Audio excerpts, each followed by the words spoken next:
Hey there. Are you ready to unlock a world of brand new scary stories tonight? Before we dive into it, I want to know, where and when are you watching this? Drop your answers in the comments below and join our community. Make sure to subscribe and smash that like button so you never miss a spine-tingling moment. You can send me your scary stories to the email in the description box. Now, get comfy, turn off the lights, and now, let's begin.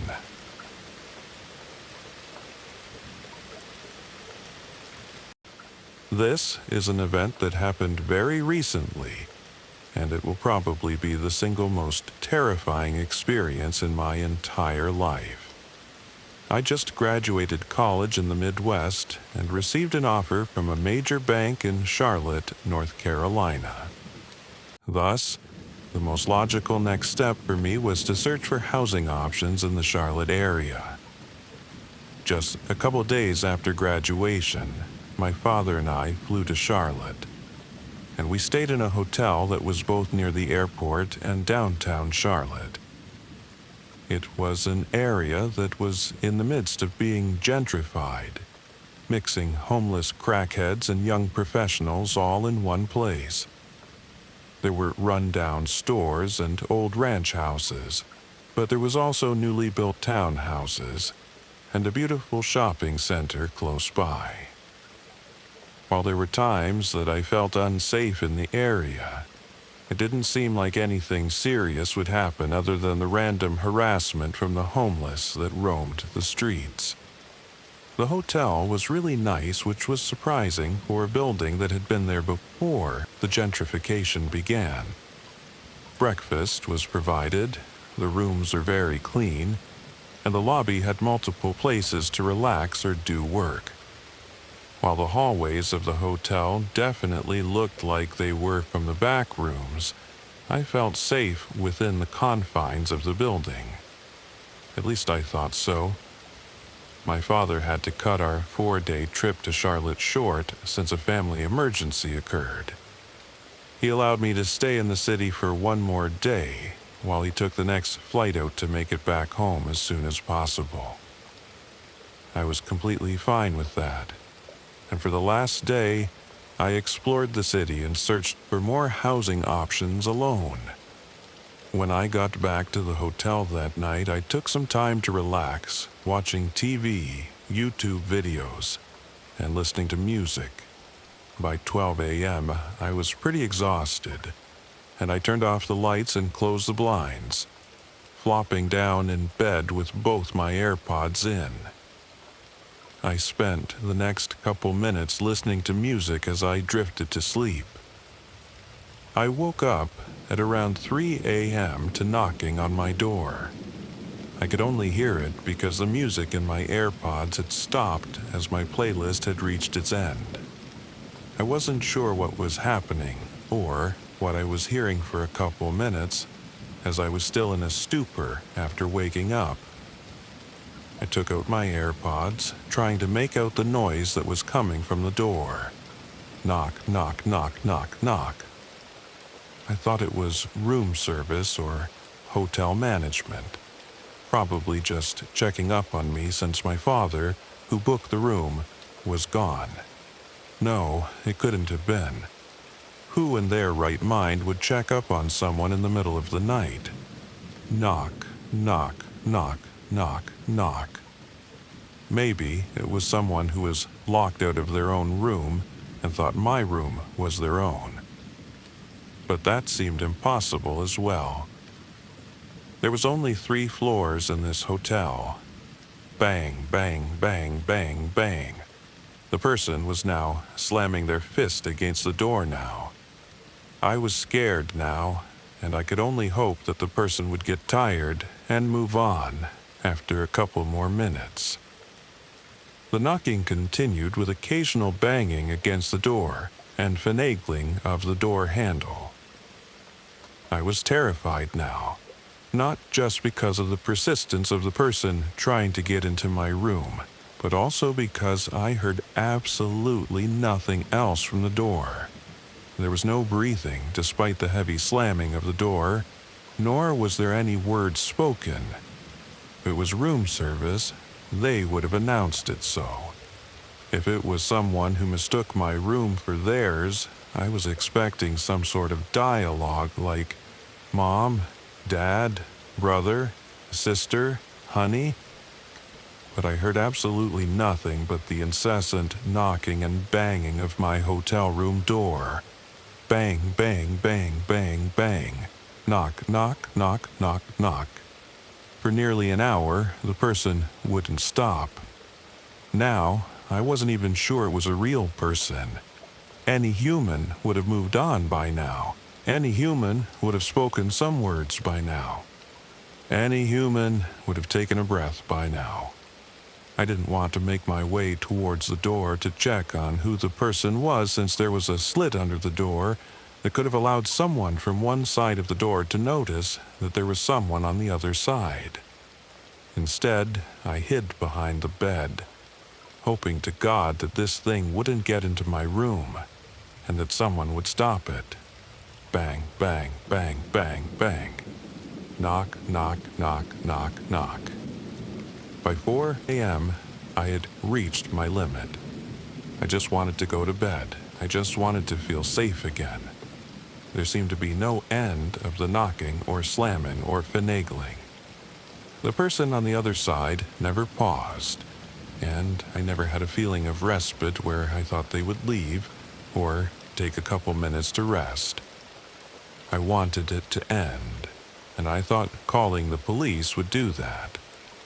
However, I still didn't want to reveal the fact that I was in the room, so I texted 911 that there was someone trying to get into my room.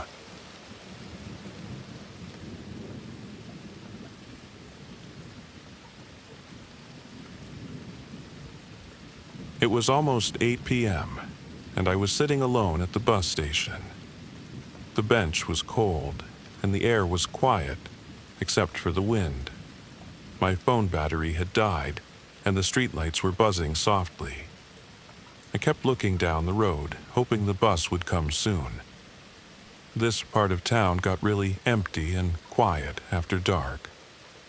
I pulled my coat tighter around me to keep warm. I tried to stay calm and told myself everything was okay, but something about the silence made me nervous. Then, I saw someone coming from far away, just outside the light.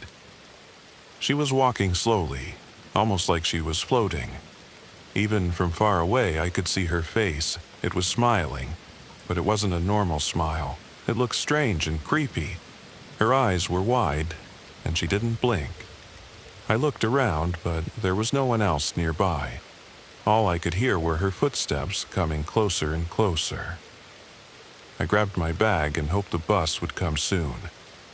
She kept walking toward me with that weird smile on her face. She was wearing old plain clothes that looked out of place.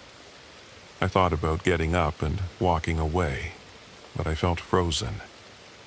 She didn't look angry, but the smile made me feel scared. She stopped just a few feet in front of me. I could smell something strange on her, like old metal. She didn't say anything. She just stared at me. I looked into her eyes, and it felt like falling into a hole. I looked away, trying not to panic, but I could still feel her stare. She didn't move or speak, just stood there smiling. I don't know how much time passed, but it felt like forever. I thought about calling someone, but my phone was still dead. I looked back at her, and she tilted her head to one side. That smile somehow got even bigger. It looked wrong. It was the way she tilted her head that scared me most. I whispered, "Do you need something?" But she said nothing. Just then, I saw the bus headlights coming toward us.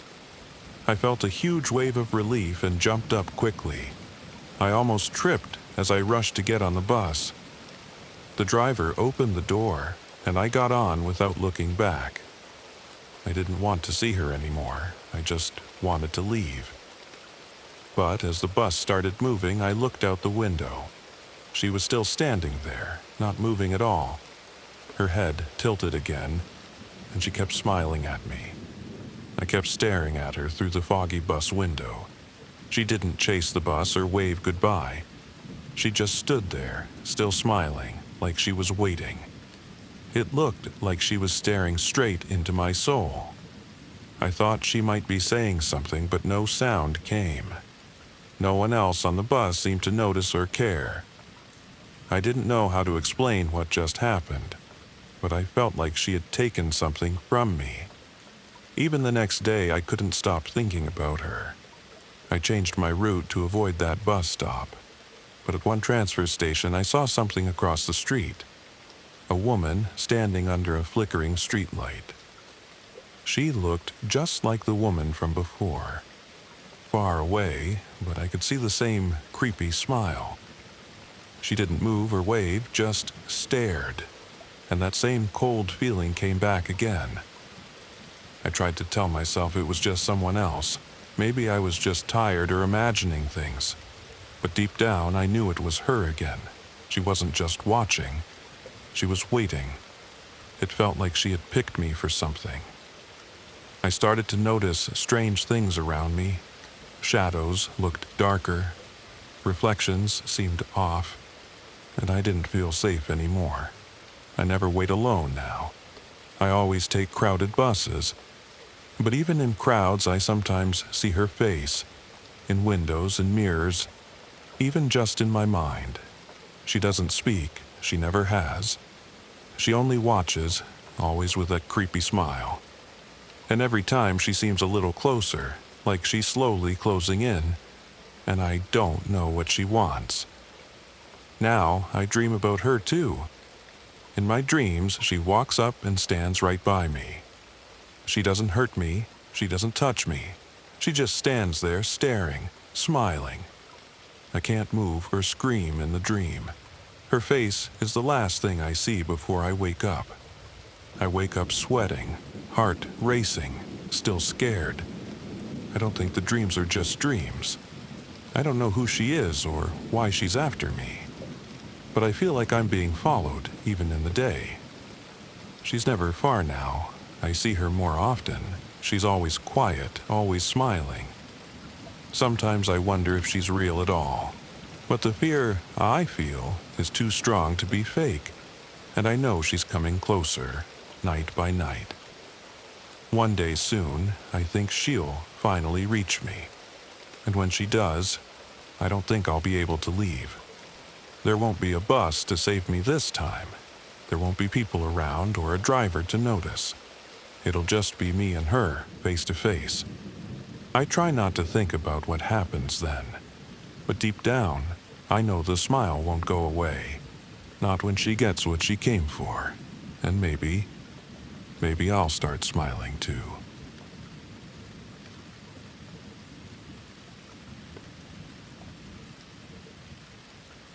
It was 5 a.m. when I stepped out for my early morning coffee break after finishing my overnight shift.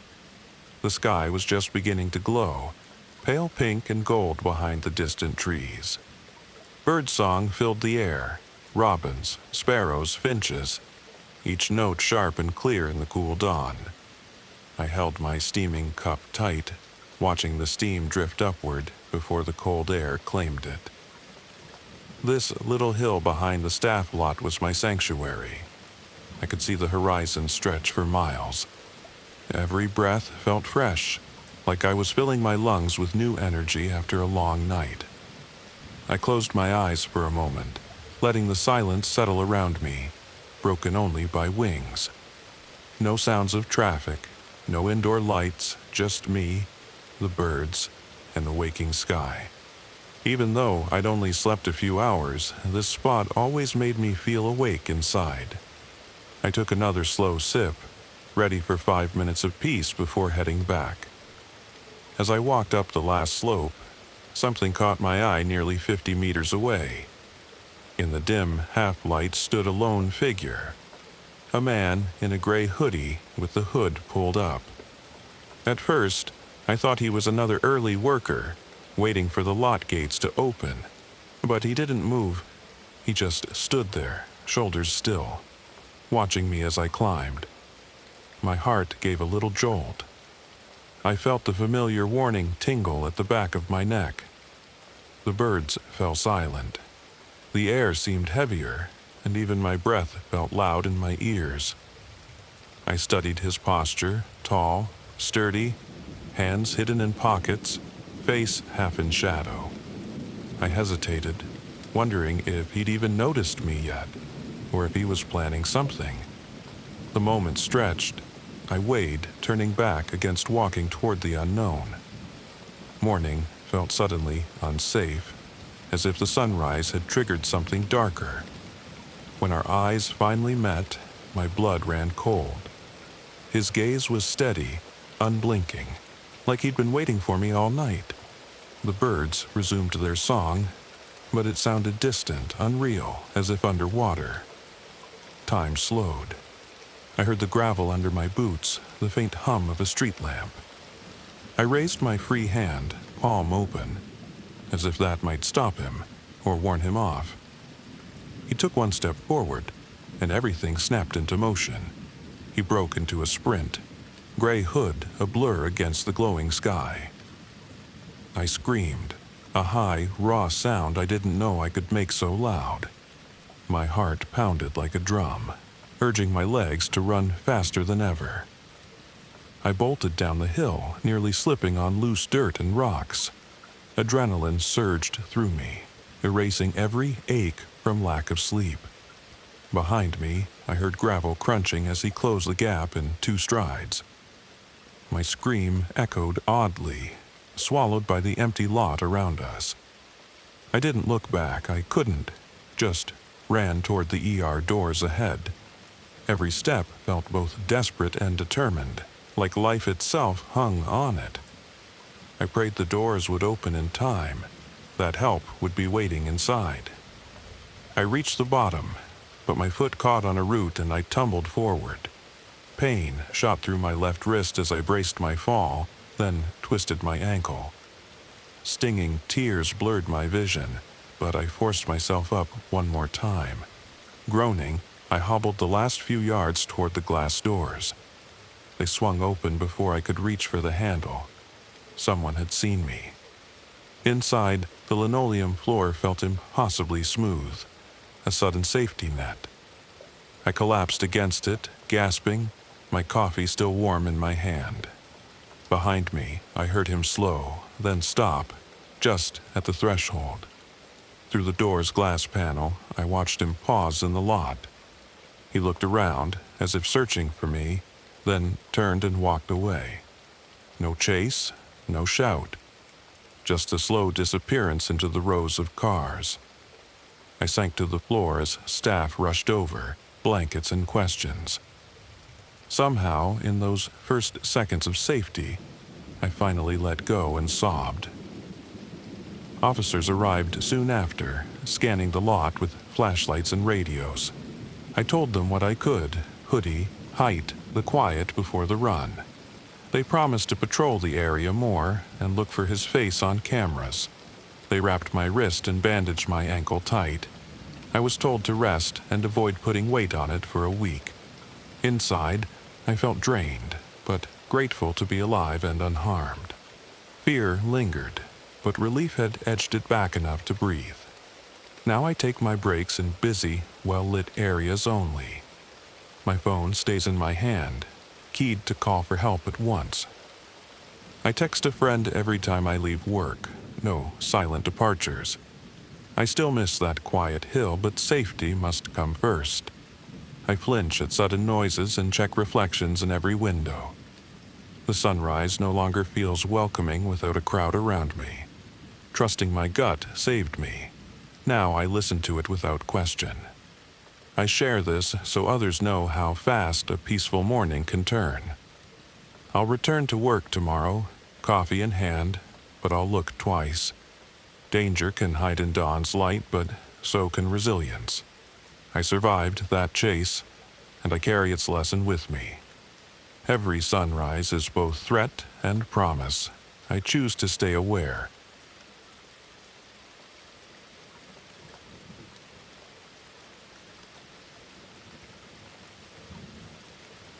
This story is real. I was about 9 years old when it happened. To this day, I still don't know if it was a glitch, a time slip, or something else. But whatever it was, it stayed with me and my family ever since. I've gone over the details again and again, and nothing adds up. Every person who was with me remembers it the same exact way. It was a normal day, nothing strange or unusual leading up to it. But something happened that afternoon that none of us could explain. And no matter how much time passes, it still gives me chills. It started like any other summer day. My cousin and I, both around the same age, were playing outside. My older sister, who was around 17, decided to take us on a quick trip. She was driving, and another one of our older cousins came with us. My sister often took me along for errands or visits to the mall. We didn't plan anything out. We just tagged along without thinking. I remember feeling happy, relaxed, not a worry in the world. Just another afternoon in the late 90s, before smartphones and GPS. We were driving down the freeway when we spotted something fun. Off to the side was a full carnival, Ferris wheel, rides, games. One ride stood out clearly, the zipper, with its spinning metal cages. We could see lights, bright colors, even hear distant music and shouting. My cousin and I immediately started begging to go. The smell of elephant ears and corn dogs drifted through the car windows. My sister smiled but said no, she had to return a shirt first. She promised we could stop by the carnival afterward. She took the same exit as usual, one we knew well. It curved off the freeway, leading to a familiar main road. I clearly remember the carnival being off to the left side. But my sister turned right toward the mall, just like she planned. She said she knew exactly where to park to avoid traffic. We laughed and agreed to be quick so we could return to the fun. Even walking into the mall, I could still faintly smell the carnival food. Everything felt completely normal. Nothing strange at all. We were inside for maybe 30 minutes, no more. My sister returned her shirt, and our cousin checked out a shoe sale. We didn't buy anything else, didn't waste time or wander. On the way back to the car, my cousin and I were so excited. We couldn't wait to ride the Ferris wheel or try the games. But something was off. I noticed the carnival smell was gone. I didn't mention it, thinking maybe I was just too excited to notice. We got into the Jeep and headed back toward the exit. But when we turned onto the same road, there was nothing. The entire carnival had vanished. Completely. No rides, no flashing lights, no music, no crowds, no traffic cones, no fences, no signs of teardown or trucks. It was just an empty road with trees and grass on either side. Not even a scrap of trash or leftover wire. We all sat in silence, staring out the windows, confused. The road was clear in both directions. No hint of what we saw earlier. I remember my older cousin breaking the silence. Did they press a button and hide the whole carnival underground? Nobody laughed. It wasn't funny. It felt eerie. We all knew what we had seen. We knew it had been real. My sister, quietly, turned on her signal and headed home. We didn't talk much the rest of the ride. I kept glancing out the window, hoping to see something, anything. But there was only road, sky, and the hum of the engine. Even now, thinking back, it makes no sense. And there's no way a carnival could disappear in just 30 minutes. Those rides are massive, especially the Ferris wheel and the zipper. Taking them down would take hours, not minutes. There was no cleanup crew, no equipment, No trucks or trailers. No smell of food, no crowds, no sounds. Just silence and a road that didn't match what we remembered. It felt like something had reset, like the carnival had never been there. We've all talked about it many times over the years. No one remembers it differently. Every detail still matches.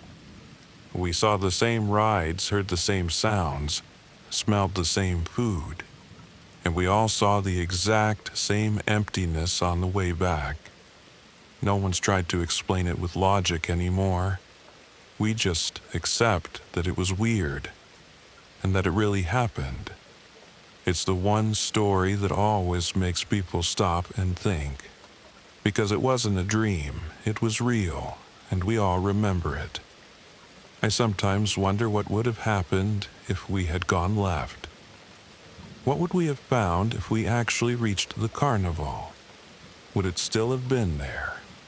Or would it have disappeared anyway? Was it real at all? Or did we see something we weren't meant to?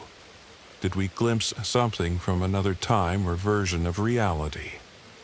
These thoughts always bring more questions than answers, but they also remind me how strange the world can be, and how quickly something real can just vanish into nothing.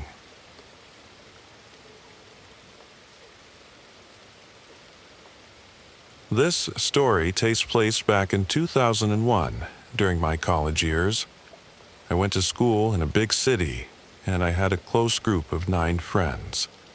We were inseparable, studying, riding motorcycles, hanging out daily. Those were some of the best years of my life. We laughed a lot, pulled all-nighters, and lived in the moment. Among us was my first love, so everything felt even more memorable. One weekend in our junior year, we planned a guys-only retreat. It was supposed to be a relaxing breakout in the countryside. One of our buddies had a family farm about 2 hours away. His dad owned over 200 acres of land, fields, woods, and chicken coops. There was a large farmhouse with a pool, and we were all excited. We packed our backpacks, loaded up on snacks, and rode out together. All 9 of us were on motorcycles, cruising into open country roads. That first night, we lit a campfire, grilled food, told stories, and relaxed. The second day was more of the same: music, laughter, and good food. It felt like the perfect weekend until everything changed. Around 11 p.m. on Saturday, my friend's dad called the farmhouse. He just received word that a relative had passed away in a nearby town. It was another 2 hours deeper into the countryside, more rural than the farm. His dad asked if we could ride there to check on the widow. She was alone. Without hesitation, we agreed. It felt like the right thing to do. We suited up, got back on our bikes, and hit the road around 11:30 p.m. The roads were quiet, barely any lights, just the sound of our engines. A few stretches were paved, but most were winding dirt roads. We'd been riding for almost 2 hours with no one in sight. No signs, no buildings, just trees and dark sky above us. Without smartphones or GPS, we were using a printed map. We pulled over, trying to figure out the directions. It was now close to 2 a.m., and the air felt still, almost too still. Finally, in the distance, we saw a pair of headlights approaching. We flagged the car down and explained we were lost. The driver said he was from the same town and offered to guide us. As we prepared to follow him, he gave us an odd warning. "If any of you smoke, light a cigarette when we hit the dirt road," he said. I asked him why. His answer chilled me. "So the witches don't snatch you."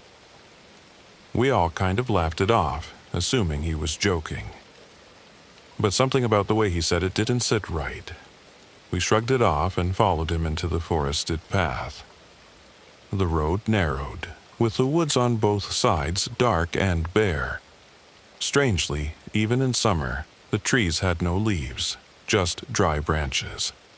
As soon as we entered the woods, the man rolled down his window. He lit a cigarette and drove on in silence. The rest of us followed.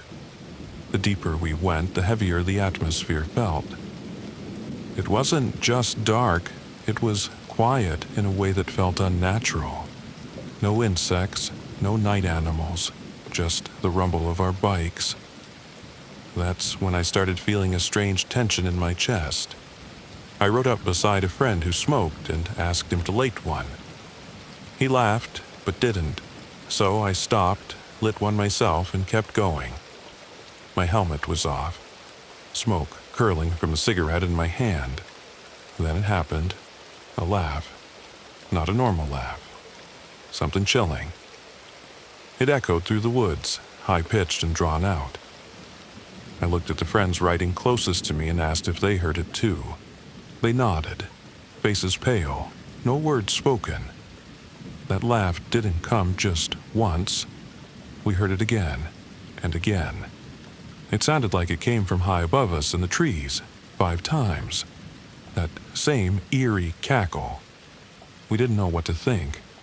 Eventually, after what felt like forever, but was only 15 minutes, we saw the faint outline of a small house up ahead. We parked quietly, still shaken, and thanked the man in the car. He gave us a nod and drove off into the night, no questions asked. The house was dimly lit, but the widow answered the door right away.